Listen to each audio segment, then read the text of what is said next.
যথাগ্নিদাহিকা শক্তি রামকৃষ্ণে স্থিতা হিয়া সর্ববিদ্যা স্বরূপাং তং শারদাং প্রণমাম্যহম। শুভ সন্ধ্যা। আজকের পাঠের অংশে আমরা দেখব যে মা এমন কিছু প্রশ্নের উত্তর দিচ্ছেন যা আমরা জানতে চাই। যেমন মানুষের কীরকম ব্যাকুলতা থাকলে ঈশ্বর লাভ হয়, কোন শ্রেণীর লোক মায়ের চোখে ধন্য। আবার এক সন্ন্যাসী সন্তানের প্রশ্ন ছিল কি করে শান্তি আসবে। এসব নানা প্রশ্নের উত্তর মা কি দিচ্ছেন আজকের পাঠের মধ্যে থেকে আমরা দেখে নেব। শুরু করছি আজকের পাঠ।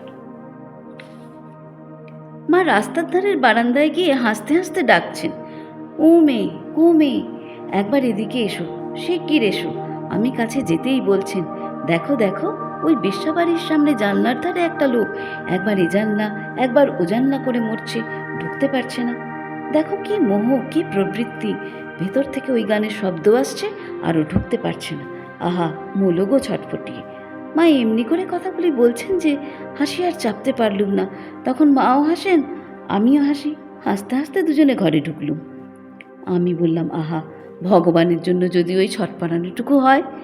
তা হয় না মা। একটি মেয়ের কথা উঠল।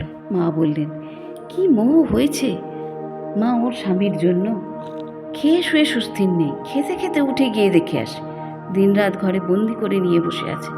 ওর জন্য সে তো কোনো জায়গায় বেরোতে পর্যন্ত পারে না। ছি ছি, আর শরীর কি হচ্ছে দেখো। একটা ছেলে ঠেলে হলে যদি ওর ওই ভাব কমে। বউ এসে বললে, তোমায় নিতে এসেছে গো, রাতও হয়েছিল অনেক, প্রণাম করে সেদিন বিদায় নিলাম। পরদিন মা রাস্তার ধারের বারান্দায় বসে জপ করছেন। ঘরে তাকে দেখতে না পেয়ে বারান্দায় গেছি। মা বলছেন, কি গো এলে, বসো। জপ সারা হলো। হরিনামের ঝুলিটি নিজের মাথায় ঠেকিয়ে রেখে দিলেন।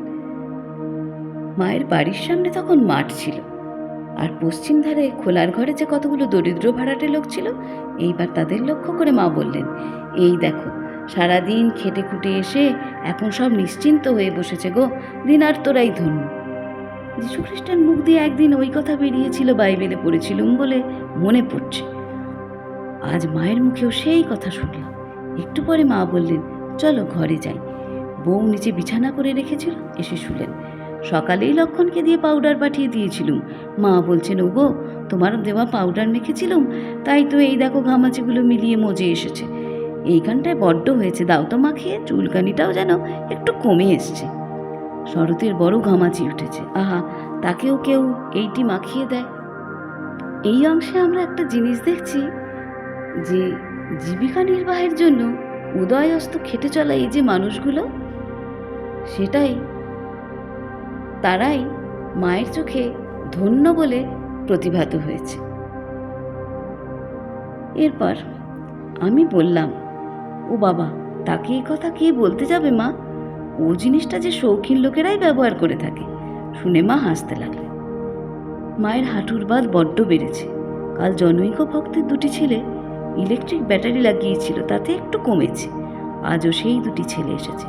ছোট মামি বলছেন, আমারও কাল রাত থেকে বাদ বেড়েছে, আমিও ওই কলটা লাগাবো। মা শুনে হাসতে লাগলেন, বললেন, দাও তো বাছা ওকে। ছেলে দুটি তাড়াতাড়ি যন্ত্রপাতি ঠিকঠাক করে নিয়ে যেই মামির পায়ে একবার ব্যাটারি ধরেছে, আর সে কি চিৎকার, ওগো মলুম গো, সর্বশরীর আমার ঝিনঝিন করছে, ছাড়ো ছাড়ো। শুনে সকলের হাসি। এ তো আমার সর্বসহা জননী নন। তখন ছোট মামি মাকে বলছেন, কই, তুমি তো এমন হবে বলনি। মা বললেন, সেরে যাবে, চেঁচাস নে, একটু সহ্য কর। তারপর মামি বললেন, সত্যিই যেন একটু কমেছে। বিলাস মহারাজ আরতি করতে গেলেন। বউ বলছে, আচ্ছা, এর নামে কোনো আনন্দ নেই? মা হেসে বলছেন, আছে বই কি গো, ওর নাম বীরেশ্বরানন্দ। তারপর বলছেন, একজনকে ডাকে কপিল। আচ্ছা, ওর সঙ্গে কি আনন্দ আছে, কপিলানন্দ নাকি? এই সময় সরলা দিদি ঘরে ঢুকলেন। মা বললেন, আচ্ছা, কপিল মানে কি? সরলা দিদি বললেন, কি জানি, বানর বোধহয়। আমি বললাম, সে কি সরলা দিদি, কপি মানে বানর, কপিল মানে নয়। আর সকলের হাসি। মা বললেন, আবার একজনের নাম আছে ভূমানন্দ। আচ্ছা, এর মানে কি? আমি বললাম, সে তো আপনিই ভালো জানেন মা। মা বললেন, না না, তোমরাই বলো শুনি। আমি বললাম, ভূমা মানে তো সেই অনন্ত সর্বব্যাপী পুরুষকেই বুঝায় শুনেছি মা। মা তখন ওই কথা শুনে খুশি হয়ে মুখ টিপে টিপে হাসছেন। সত্যই মা এক এক সময় এমন ভাব দেখান যেন ছেলে মানুষটি কিছুই জানেন না। আবার অন্য সময় দেখছি কঠিন আধ্যাত্মিক তত্ত্বের কেমন ব্যাখ্যা দিয়ে যাচ্ছেন। যেখানে মানুষের পুঁথিগত বিদ্যায় কুলায় না, তখন আর এক ভাব যেন সব বোঝেন। মা বললেন, আর কপিল মানে কি হলো? মা ওটি শুনতেই চান।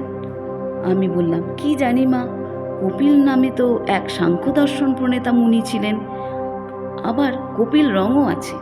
ওরা কি অর্থে নাম রেখেছেন কি জানি, ওই কথার আরও যে অর্থ হয় তা এখন মনে পড়ছে না, কাল অভিধান দেখে আসব। এই সময় একদিন বৈকালে গিয়েছি। একজন সন্ন্যাসী শ্রীশ্রীমাকে প্রণাম করতে এসে বলছেন, মা, মাঝে মাঝে প্রাণে এত অশান্তি আসে কেন? কেন সর্বক্ষণ আপনার চিন্তা নিয়ে থাকতে পারি না? 5টা বাজে চিন্তা কেন এসে পড়ে? মা, ছোটোখাটো অনেক জিনিস চাইলেই তো পাওয়া যায়, পেয়েও এসছি, আপনাকে কি কোনোদিনও পাবো না? মা, কিসে শান্তি পাবো বলে দিন? আপনার কৃপা কি কখনো পাবো না? আজকাল দর্শনও বড় একটা হয় না। আপনাকেই যদি না পেলুম তবে বেঁচে থেকেই বা লাভ কি? শরীরটা গেলেই ভালো। মা বললেন, সে কি বাছা, ও কথা কি ভাবতে আছে? দর্শন কি রোজই হয়? ঠাকুর বলতেন, ছিপ ফেলে বসলে কি রোজই রুই মাছ পড়ে? অনেক মাল মশলা নিয়ে একাগ্র হয়ে বসলে এক দিন বা একটা রুই এসে পড়লো, কোনো দিন বা নাই পড়লো, তাই বলে বসা ছেড়ো না, জব বাড়িয়ে দাও।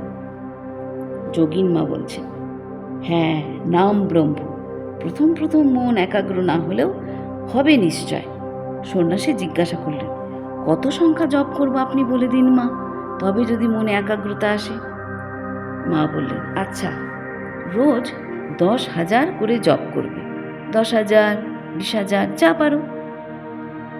সন্ন্যাসী বলেন, মা, একদিন সেখানে ঠাকুর ঘরে পড়ে কাঁদছি, এমন সময় দেখলুম আপনি মাথার পাশে দাঁড়িয়ে বলছেন, তুই কি চাস? আমি বললুম, মা, আমি আপনার কৃপা চাই, যেমন সুরতকে করেছিলেন। আবার বললুম, না মা, সে তো দুর্গা রূপে, আমি সেই রূপে চাই না, এই রূপে। আপনি একটু হেসে চলে গেলেন। মন তখন আরও ব্যাকুল হলো, কিছুই ভালো লাগে না। মনে হলো যখন তাকে লাভ করতে পারলুম না তখন আর আছি কেন? আমাদের সংসারী মানুষের মতো এক সন্ন্যাসী সন্তানেরও এই এক প্রশ্ন যে শান্তি কিসে আসবে। এই অংশে মায়ের উত্তর কি নিপুণভাবে দিয়ে দিলেন। এরপরে মা বলছেন, কেন? ওই যেটুকু পেয়েছো তাই ধরেই থাকো না কেন?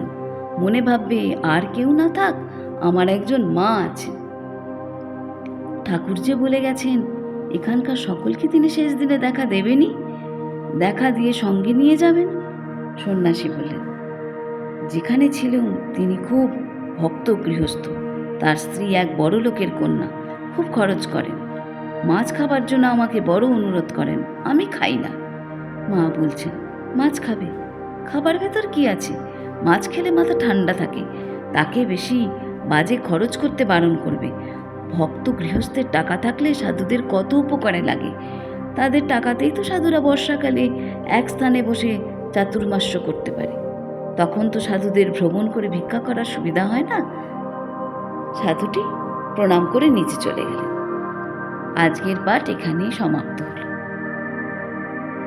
এই সকল নানা রকম উত্তর পেতে এই আধ্যাত্মিক চ্যানেলটিকে সাবস্ক্রাইব করে রেখো।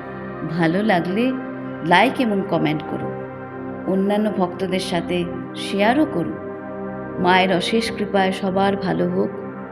জয় ঠাকুর, জয় মা, জয় স্বামীজি। হরি ওম তৎসৎ।